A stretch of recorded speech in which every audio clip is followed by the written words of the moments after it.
होशियार होता है तो कहते हैं कि चार अगर गंवार बैठ जाएं, नहीं पढ़े लिखे हैं, अनपढ़ हैं, गांव में दिन में कमाने और शाम को खाकर प्रभु को याद कर कर सो जाने वाले हैं, उनके अंदर छल कपट दम पाखंड यह सब नहीं होता है।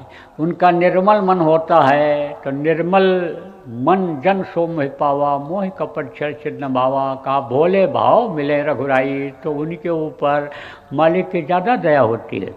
और ये जो चंड चालाक होते हैं, इन पर दया उतनी नहीं होती। इनका तो प्रारब्ध ऐसा होता है, पूर्व जन्मों का कर्म ऐसा होता है कि ऐसे घर में जन्म लेते हैं कि जहाँ से इनको अकल बुद्धि उस तरह की मिलती है, तो ये लोग क्या करते हैं, बुद्धि की पहलवानी करते हैं।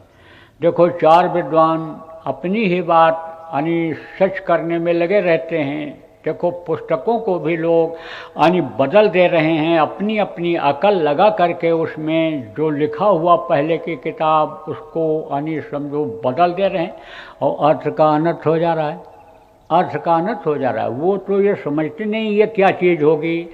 जो संत बोल करके गए वो तो ऊपर की लीला बोले, ऊपर का वर्णन किया, अब वो यहाँ को दिख नहीं रहा है तो वो उनकी बात को उल्टा कहते हैं, है ना। जैसे नाम रख दिया ना, चलती को गाड़ी कहें बना दूर को खोया, और रंगी को नारंगी कहें देख कबीरा रोया। ये ट्रेन चलती है तो कहते हैं गाड़ी है, गड़ी हुई है। कहते हैं गड़ता है उसी को तो गाड़ी कहते हैं। कहते हैं गड़ी हुई, गाड़ी कहते हैं चलती को। और दूध का यानी समझो जब दूध गाढ़ा हो जाता है गर्म करके तो वो बढ़िया खाने लायक हो जाता है, तो उसको कहते हैं खोया, यानी खो दिया, कुछ नहीं रहा इसमें।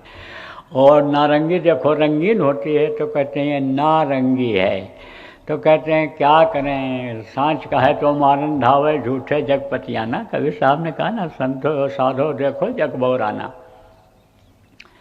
तो उसका समझ में नहीं आया। गांव का था मेन आदमी, मुखिया जिसको कहते हैं, लीडर जिसको कहते हैं, उसके समझ में नहीं आया। तो क्या हुआ कि कुछ दिन के बाद उसके यहाँ ज़्यादा उम्र के बाद बच्चा पैदा हुआ। जैसे 40 साल के बाद बच्चा किसी के यहाँ पैदा हो जाए, तो 40 साल की उम्र में तो उसके यानी पोते बड़े हो जाते हैं, और 40 साल में उसके बच्चा पैदा हुआ।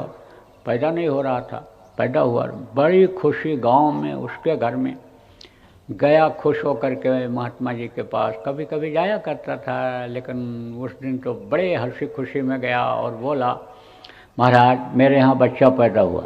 बोले अच्छा हुआ। 6-7 दिन जब बीता तो लड़का बीमार हो गया। फिर गया, कहा महाराज लड़का हमारा बहुत बीमार हो गया, बड़ी तकलीफ़ है, बहुत रो रहा है। बोले अच्छा हुआ। अरे आग बबूला हो गया। अच्छा हुआ। कहते थे जो जिस भाव से, जिस इच्छा से उनके पास आता था महात्मा जी के, तो लोग जाते ही रहते थे। तो कुछ लोग तो देखा देखी भी जाते हैं, देखा देखी कुछ सच्चे भाव से, सच्चे हृदय से जाते हैं। तो जो जैसा होता है महात्माओं से उसी तरह का फल ले लिया करता है, मिल जाता है। तो वो भी जाता था। तो गया, कहा महाराज लड़का तो मेरा मर गया, ख़त्म हो गया। चौथे पन में मिला भी, लेकिन वो चला गया।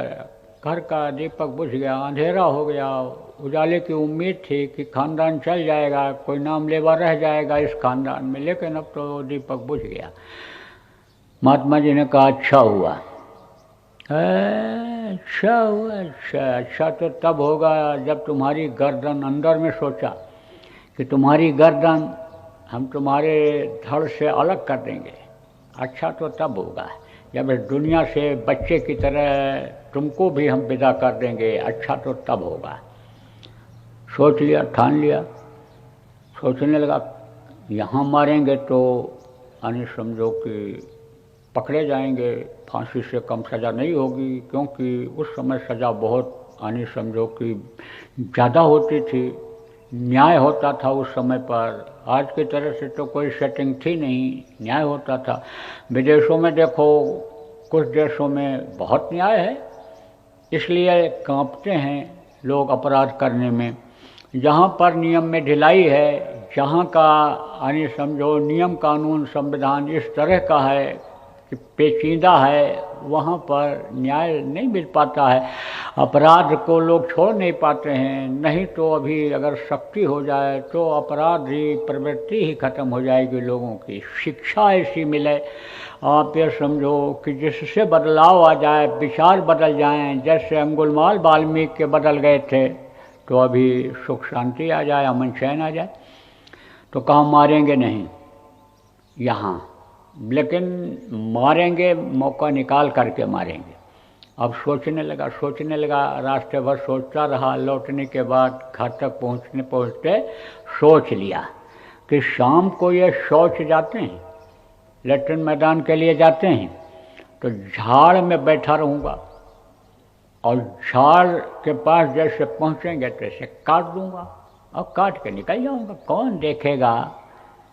बाहर जब यानी एकांत में मारूँगा तब। तो गया अपना हथियार यानी जो यानी चारा काटता था, जिससे यानी पेड़ों को फसलों को काटता था, वही अपना तैयार कर लिया, रगड़ करके एकदम से धारदार बना लिया और इसे छुपा करके गया। देखता रहा दूर से कि अब निकले हैं, अब आ रहे हैं। गया छुप के बैठ गया। झाड़ से थोड़ा ही दूर यानी पहुँचे थे महात्मा जी, तब तक पैर में एक कांटा चुभ गया। इतना भयंकर दर्द हुआ कि बेहोशी आ गई, गिर गए और मुंह से कराह निकलने लगा, आवाज़ निकलने लगी। तो दौड़ करके आया। कोई अपराधी तो था नहीं, प्रतिशोध में आ गया था, जिसको रिएक्शन कहते हैं, रिएक्शन में आ गया था, इसलिए मार डालने के लिए सोचा था। मन के अनुसार उसके नहीं हुआ। ये तो मालूम नहीं था उसको कि ये लेना देना था। इतने दिन के लिए आया था, दुख दे करके चला गया। सुख के लिए यानी समझो कि सोचा था, लेकिन वो सुख शरीर को, मन को नहीं मिला। इसीलिए वो यानी बच्चे के यानी वियोग में था। उसी वियोग में समझ लो कि आग में जैसे घी पड़ जाए, ऐसे उनकी बात आग में घी पड़ गई और वही वियोग और बढ़ गया और वही गुस्से में बदल गया। बाकी वो अपराधी तो था नहीं इस तरह का, कत्ली तो था नहीं, कत्ल वगैरह उस समय होता भी नहीं था। कहीं भी अगर 4-6 जिले के अंदर कोई कत्ल हो जाए तो पूरा सन्नाटा छा जाता था। अब तो इस समय देखो कोई अखबार ऐसा बाकी नहीं है जिसमें मरने कटने काटने की खबर यानी न छपे। रोज छपता है, पहले ऐसा नहीं था। तो गया और वही कमंडल का पानी उठाया, मुंह पर डाला उनके और पंखा करने लग गया। थोड़ी देर के बाद होश आई। तब कहा, महाराज जी आपको तो बड़ी तकलीफ़ हो गई। अरे बोले बहुत पीड़ा हुई, क्या बताऊँ, यानी समझो कि मरने जैसी पीड़ा हो गई। बोले हाँ महाराज। नहीं, कहे महाराज आपको मरने जैसी पीड़ा हो गई, बड़ी तकलीफ़ हुई। वो बोला, सरपंच बोला, कहा आपको इतनी तकलीफ़ हो गई, मरने जैसी हो गई। तो महात्मा जी ने कहा अच्छा हुआ, अच्छा हुआ। आप उसके दिमाग में ये बात आई कि मुर्गे मर गए तब अच्छा हुआ, कुत्ते मर गए तब अच्छा हुआ, और समझो आग लग गई, छप्पर उड़ गए, आंधी आई, आग लग गई, यानी समझो बरसात हो गई, सब जल गया, यानी समझो तब अच्छा हुआ। लड़का पैदा हुआ तब अच्छा हुआ, बीमार हुआ तब अच्छा हुआ, और मर गया तब अच्छा हुआ, और ये मरने जा रहे थे तब कह रहे हैं अच्छा हुआ। तब समझो कि पूछा, महाराज अब हमको आप बताओ ये सब क्यों अच्छा हुआ? बोले इसीलिए अच्छा हुआ कि मुर्गे बोलते, कुत्ते भूकते, आग अगर समझो जलती तो गांव पर हमला हो जाता, लूटपाट हो जाती, मारकाट हो जाता, और समझो कि अगर यानी यह कांटा हमको न चुभता तो तुम ही मेरा गर्दन अलग कर दिए होते। तो अच्छा हुआ कि नहीं हुआ?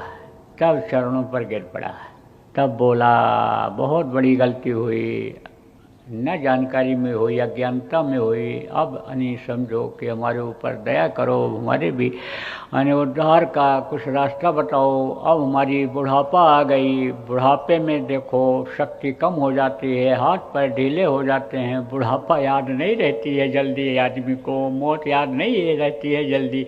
देखता तो है बुढ़ा नहीं चल पा रहा है, पिताजी उठ नहीं पा रहे हैं, दादाजी खांस रहे हैं, छड़ी लेकर चल रहे हैं, लेकिन होश नहीं आता है। ये जो परिवार है, परिवार से शिक्षा मिलती है, बहुत सी सारी चीज़ों की शिक्षा मिलती है। इस चीज़ की भी शिक्षा लेनी चाहिए कि भाई हमारी भी बुढ़ापा आनी है, हमारी भी बुढ़ापा आनी है। बहू को ये सोचना चाहिए कि यानी मैं भी कभी सास बनूंगी। आप ये समझो, ये सोचना चाहिए कि मैं जो व्यवहार करूंगी वही व्यवहार मेरे साथ भी होगा। इसलिए समझो कि ये सोचना चाहिए। परिवार का मतलब ये होता है एक दूसरे का लेना देना, कर्जा अदा कर देना चाहिए। तनिक भी बात पर आदमी पिनक जाता है, औरत पिनक जाती है, नाराज हो जाती है, ये नहीं मालूम है कि लेना देना था किसी जन्म का, ये अदा हो रहा है। तो प्रेमियों, जो वो मालिक करता है अच्छा ही करता है, लेकिन उस पर विश्वास और भरोसा होना चाहिए।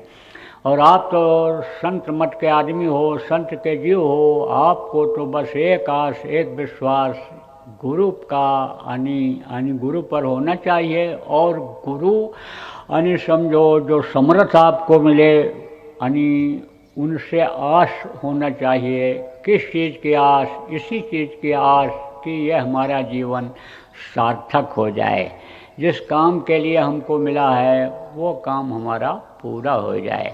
इसलिए आप लोग प्रेमियों अब धीरे धीरे यहाँ से प्रस्थान करोगे, लेकिन इन बातों को याद रखना, लोगों को भी बताना जो लोग यहाँ नहीं आ पाए हैं, और बताने के साथ साथ करना भी। जो आपको गुरु ने दिया मंत्र, भजो गुरु का नाम, गुरु ने जो आपको नाम दिया भजने के लिए, उसको भजते रहना।